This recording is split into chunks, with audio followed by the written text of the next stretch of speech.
üsulu öyrənənə qədər yarpaqları quru-quru bağlayırdım. Artıq bir neçə vaxtdır ki, bu üsulda hazırlayıram. Çox bəyəndim, sizlə də paylaşmaq istədim. Əvvəlcə yarpaqları dəstələyin. Saplaqları uzun olarsa biraz qısaldın. Amma tam qısaltmayın, çünki üzüm yarpağı saplağı ona turşuluq verir və yarpağı xarab olmağa qoymur. Həm də yarpaqları çox gözəl saxlayır. Aralarına mütləq duz səpərək bankanı tam doldurun. Mən süfrə duzu istifadə etdim, siz xörək duzu da istifadə edə bilərsiniz.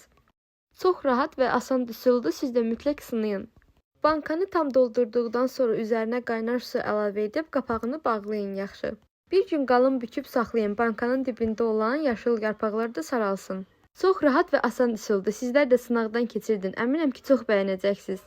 Səhifəmə takib atmağı, videonu bəyənib qayd eləməyi unutmayın. Həm faydalı, həm də maraqlı paylaşımlar edirəm. Həm də onlayn şəkildə işləyib öz biznesimi qururam. Siz də xanımlarla evdə öz biznesinizi qurub qazanc əldə etmək istəyirsinizsə, mənə yazın, ətraflı məlumat verim. İndi hər kəsin